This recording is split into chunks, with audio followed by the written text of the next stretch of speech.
नमस्कार, आप देख रहे हैं एएस अकेडमी। मैं हूं आपके साथ अरविंद। दोस्तों, आप सभी को आज हम इस वीडियो में बताने वाले हैं समास की बहुत ही बेहतरीन ट्रिक। दोस्तों, आप सभी को जैसा कि पता होगा कि कोई भी एग्जाम हो, गवर्नमेंट एग्जाम हो, उसमें यदि हिंदी पूछी जाती है तो समास का एक क्वेश्चन जरूर आता है। तो दोस्तों, आज हम आपको इस वीडियो में समास की सारी चीजें क्लियर कर देंगे। एक ट्रिक ऐसी बता रहा हूं, आपको समास कभी भूल नहीं पाओगे। और ध्यान रखिएगा, यह वीडियो मैं इसलिए बना रहा हूं क्योंकि दोस्तों मैंने एक अलंकार का वीडियो बनाया था। वो अलंकार का वीडियो आप सभी के द्वारा बहुत पसंद किया गया और उस वीडियो की लिंक भी मैंने इस वीडियो के डिस्क्रिप्शन में दे दी है, तो आप वहां से देख सकते हैं।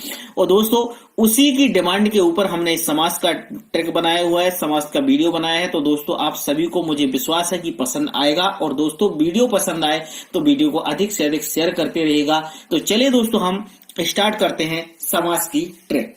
दोस्तों, सबसे पहले हम समास की परिभाषा देखेंगे। अब आप सभी को पता होगा कि समास किसे कहते हैं, तो ध्यान रखिएगा, दो या दो से अधिक सार्थक, यानी दो या दो से अधिक, या तो दो हो या दो से अधिक हो, दो या दो से अधिक सार्थक शब्दों के मेल से बने नए शब्द को समास कहते हैं। ध्यान रखिएगा, या तो दो शब्द हो या फिर दो से अधिक हो, या तीन हो, चार हो, पांच, जो भी हो, दो या दो से अधिक सार्थक शब्दों के मेल से बने नए शब्द को समास कहते हैं। ठीक है, ये परिभाषा हो गई। अब देखिएगा समास के भेद क्या होते हैं, इसके बाद मैं आपको समास के ट्रिक बताने वाला हूं। तो समास के भेद की बात करेंगे तो समास के टोटल 6 भेद होते हैं। अब आपको 6 भेद ध्यान से रखिएगा। सबसे पहले जो भेद होता है वो अव्ययभाव समास होता है, दूसरा आपका तत्पुरुष समास होता है, तीसरा कर्मधारय समास होता है, फोर्थ द्वंद्व समास होता है, फिफ्थ आपका द्विगु समास होता है, और सिक्स्थ नंबर का बहुप्रिय समास होता है। ठीक है, अब दोस्तों ये जो 6 प्रकार के समास होते हैं, इस समास की जो मैं आपको ट्रिक बता रहा था, आपने जो सोच रहे होंगे कि अरविंद सर ने बोला है कि हम ट्रिक बताएंगे, तो वो कौन सी ट्रिक बता रहे हैं, तो देखिएगा ये आ गई आपके सामने ट्रिक। इस ट्रिक को आपको देखना है, ये ट्रिक समझने की कोशिश करना। ये ट्रिक मैंने बनाई हुई है द्वंद्वी अब तक। द्वंद्वी अब तक मतलब यदि आप इसको अलग अलग शब्दों में, अलग अलग वर्णों में डिवाइड कर दोगे, अक्षरों में डिवाइड कर दोगे, तो देखिएगा द अलग हो जाएगा, है ना, दी अलग हो जाएगा। तो द और दी से बन जाएगा द्वंद्वी, अ और वा से बन जाएगा आपका अब, और ता और का से बन जाएगा तक, यानी द्वंद्वी अब तक। ठीक है, तो दू है उससे द्वंद्व समास होगा, दी से आपका द्विगु समास होगा, आ से आपका अव्ययभाव समास होगा, बा से बहुब्रीय समास होगा, ता से तत्पुरुष समास होगा, और का से आपका कर्मधारय समास होगा। ठीक है, तो ये बात बिल्कुल आप लोग समझ गए होंगे। आपको क्या याद रखना है, द्वंद्वी अब तक। द्वंद्वी अब तक यदि आपने ध्यान रख लिया तो सारे समास आपको क्लियर हो जाएंगे। आपको इसी ट्रिक के माध्यम से पढ़ना है। ठीक है, चलिए अब हम समास के एक एक भेद को एक्सप्लेन कर लेते हैं कि कौन सा समास है और कौन से समास को हमें कैसे पढ़ना है वो देखेंगे। चलिए, सबसे पहले हम समास का अव्ययभाव समास देखेंगे। अव्ययभाव समास में सबसे पहले उसकी परिभाषा देखेंगे।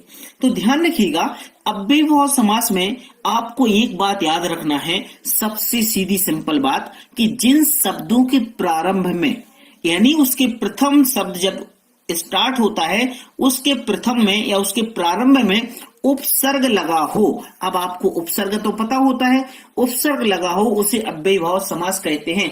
यदि कोई भी शब्द होता है उसके प्रारंभ में यदि अव्यय उपसर्ग लगा है तो उसमें अव्ययभाव समास होगा। आपको आंख बंद करके उसमें क्या लगा देना है, अव्ययभाव समास। अब आप बोलोगे सर उपसर्ग कौन कौन से होते हैं, तो देखिएगा, यथा, अ, वर, अनु, निर, पिर, प्रति, ये आपके क्या हो गए, उपसर्ग हो गए। तो ध्यान रखिएगा, जिन शब्दों के प्रारंभ में यदि ये शब्द लगे हैं तो आपका उधर पे अव्ययभाव समास होगा। इस बात का आपको ध्यान रखना है। चलिए हम उदाहरण देखेंगे, जैसे कि देखो, यथा संभव। अब इधर पे क्या लगा, ये यथा लगा। यथा मतलब ये क्या हो गया, आपका उपसर्ग हो गया। तो इसमें कौन सा समास होगा, अव्ययभाव समास होगा। यथा धन संभव, विग्रह कर दिया, जैसा संभव हो। क्लियर। अनुरूप मतलब अनुधन रूप, देखिएगा अनुरूप इधर पे क्या आ गया, उपसर्ग आ गया, रूप के योग।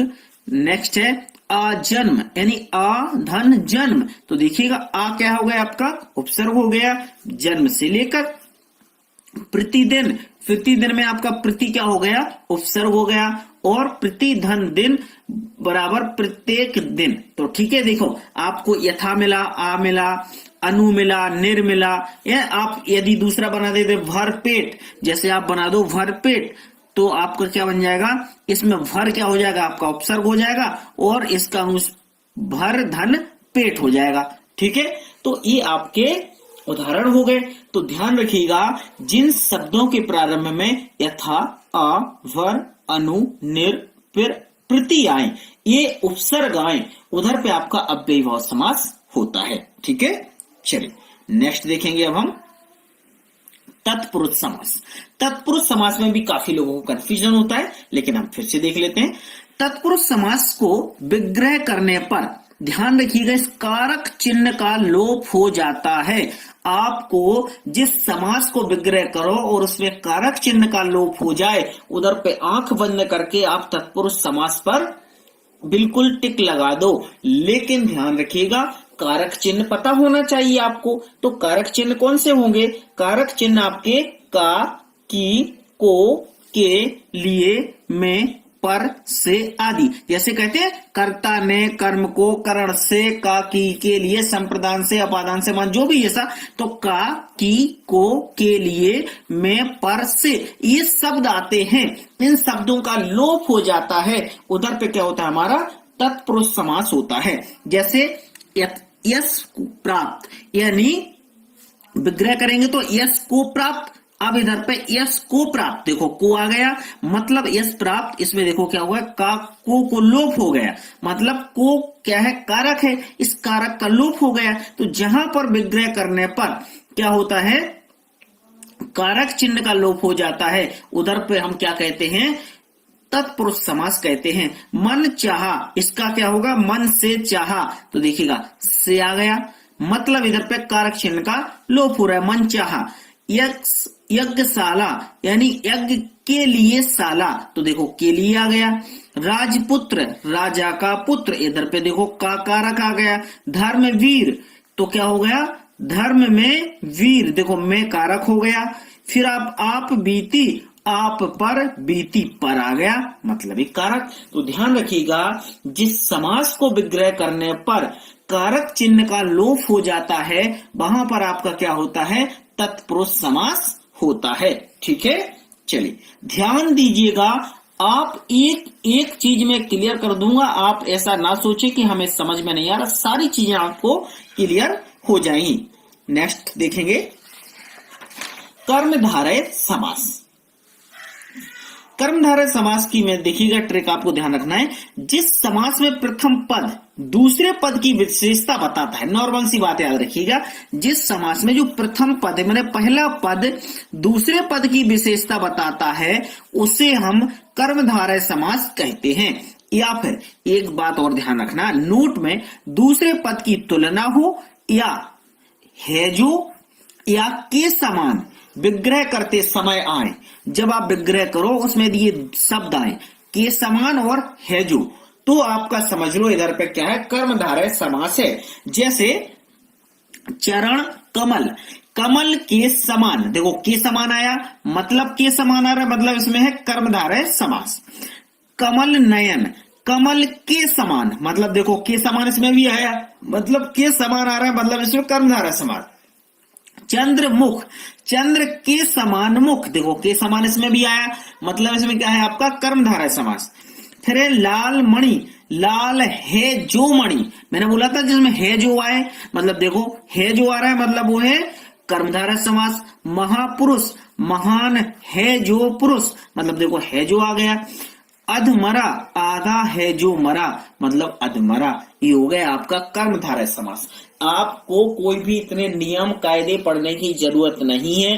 आप देखो, मैं सीधा सिंपल बता रहा हूं, कोई चीज ऐसा नहीं कि मैं आपको कुछ डीपली बता दूं, कुछ कठिन बता दूं। आप बोलोगे यार क्या समास की ट्रिक बता रहे थे। समास में चाहता हूं ऐसे इजी तरीके से समझा दूं कि आपको सारे समास एक बार में समझ में आ जाए। ठीक है, ये कर्मधारय समास समझ गए। अब द्वंद्व समास समझ लो।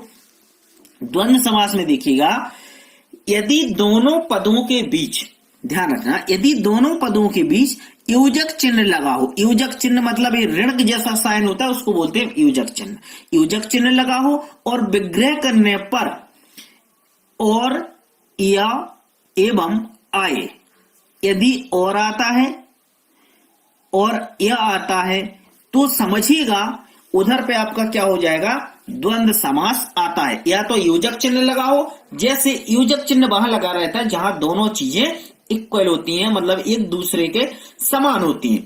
जैसे नदी और नाले। अब देखो, नदी और नाले, नदी से बने नाले, मतलब नदी और नाले, मतलब और शब्द आ रहा है, मतलब इधर पे क्या होगा, द्वंद्व समास। योजक चिन्ह भी लगाए तो योजक चिन्ह से भी समझ सकते हो कि इसमें द्वंद्व समास होगा।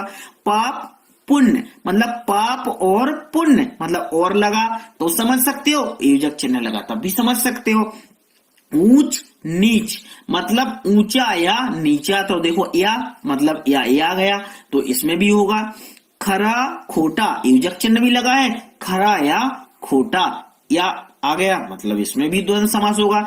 छल कपट, छल और कपट या और आ गया, मतलब योजक चिन्ह भी साथ में लगा। तो या तो आपको योजक चिन्ह लगा हो या फिर आपको और या और आपका आए यानी एवं आए, तो उसमें ध्यान रखिएगा द्वंद्व समास होता है, या तो योजक चिन्ह आए या और आए या फिर या आए। ठीक है, इन बातों को ध्यान रखना है। सिंपल सी बात है, इतना हार्ड कुछ भी नहीं, सिर्फ सिंपल सी बात आप याद करके रखिएगा, आपको सारे समास समझ में आ जाएंगे। दोस्तों, यदि वीडियो आपको अच्छा लगे तो वीडियो को लाइक जरूर करना और अपने दोस्तों में शेयर भी करना। दोस्तों, ये अलंकार का वीडियो जब आपको पसंद आया तो मुझे लगा कि नहीं, आपके लिए जरूर मुझे एक समास का वीडियो बनाना चाहिए, आप सबकी डिमांड थी। अब देखेंगे हम द्विगु समास। द्विगु समास में क्या करना है, जिस समास में प्रथम पद संख्यावाचक हो, कुछ नहीं, सीधा सीधा जिस समास का प्रथम पद संख्यावाचक हो उससे पता चले कि द्विगु समास हो जाता है, जिसमें प्रथम पद संख्यावाचक हो। जैसे उदाहरण देख लेते हैं। दोपहर, मतलब इधर पे क्या है, दो पैरों का समूह, दो क्या है, संख्यावाचक, मतलब द्विगु समास है। तिरंगा यानी तीन रंगों का समूह, तीन आ रहा है, मतलब तीन रंगों का समूह, मतलब द्विगु समास। फिर नवरात्र यानी नौ रात्रियों का समूह, मतलब इधर पे नौ क्या है, संख्यावाचक। चौराहा, चार राहों का समूह, यानी चार क्या है, संख्यावाचक। फिर त्रिकोण, तीन कोणों का समूह, यानी तीन क्या है, संख्यावाचक। तो ध्यान रखिएगा, जिस समास में प्रथम पद संख्यावाचक हो या समूह का पता चले, मतलब मैंने कहा या तो समूह मतलब एक किसी का इकट्ठे का पता चले, जोड़े का पता चले, या तो वहां पर आपका द्विगु समास होता है या फिर आपका प्रथम पद संख्यावाचक हो। तो देखो यहाँ पे तीन रंगों का, मतलब तीन रंग मतलब समूह पता चल रहा है। नवरात्र मतलब रात्रों का समूह। चार राहों मतलब यहाँ पर भी समूह की बात हो रही, मतलब समूह वहां होता है जहां एक से अधिक चीजें होती हैं, वहां पर समूह हो जाता है। तो दोनों चीजें याद रखना, आपको या तो समूह या फिर आपका प्रथम पद संख्यावाचक, वहां पे आपका द्विगु समास होगा। ठीक है, चलिए अब देखेंगे हम बहुप्रिय समास। बहुप्रिय समास ही बड़ा आईएमपी है, इसको भी अच्छे से समझ लेना, है ना। बहुप्रिय समास में क्या करना है, जिस समास में कोई भी पद प्रधान नहीं होता, इसमें क्या होता है, बहुप्रिय समास में कोई भी पद प्रधान नहीं होता है, अर्थात ध्यान रखिएगा कि दोनों पद मिलकर किसी तीसरे पद की ओर संकेत करते हैं, वहां पर क्या होता है, बहुप्रिय समास होता है। इसमें ना तो प्रथम पद प्रधान होता है ना द्वितीय पद प्रधान होता है, ये दोनों पद किसी तीसरे पद की ओर ही संकेत करते हैं।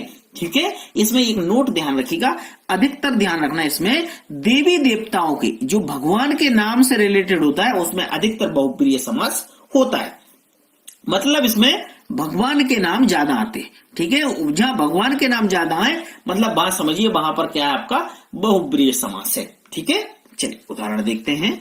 उदाहरण देखिएगा आप, जैसे लिखा है घनश्याम मतलब भगवान की बात हो रही। घन के समान श्याम है जो, अर्थात कृष्ण, मतलब भगवान श्री कृष्ण को घनश्याम कहा जाता है।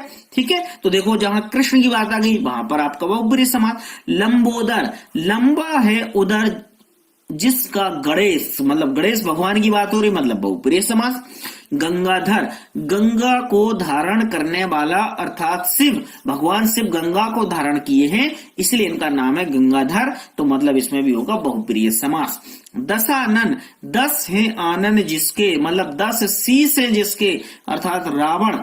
ठीक है, मृत्युंजय, मृत्यु को जीतने वाला, यानी शंकर भगवान शिव की बात हो रही। तो ध्यान रखिएगा जहां पर भगवान की बात हो उधर पे अधिकतर आपका बहुब्रीहि समास होता है। ठीक है दोस्तों, ये वीडियो हमने समास का पढ़ लिया है। अब मैं आपसे कुछ भी नहीं कहूंगा, है ना, ये नहीं बोलूंगा कि आप चैनल को सब्सक्राइब कर लो। ये चैनल आपका है, आपको सब्सक्राइब करना है और आपका दिल करे तो वीडियो को शेयर भी करना, क्योंकि समास का जो ट्रिक था वो हमने बता दिया। इस समाज के बहुत ही इजी लैंग्वेज में हमने बताने की कोशिश की। यदि यह वीडियो आपको अच्छा लगे तो वीडियो को लाइक करें, शेयर करें और चैनल पर न्यू हैं तो चैनल को सब्सक्राइब जरूर करें। और दोस्तों, अलंकार जो आपको पसंद आया, आप सभी ने अलंकार के वीडियो को इतना प्यार दिया, इसलिए आप सभी का बहुत बहुत धन्यवाद। और उस अलंकार के वीडियो की ट्रिक, उसकी जो लिंक है मैं इस वीडियो के डिस्क्रिप्शन में दे दूंगा, तो आप वहां से अलंकार की ट्रिक भी देख सकते हैं। थैंक यू, शुभ रात्रि, गुड नाइट।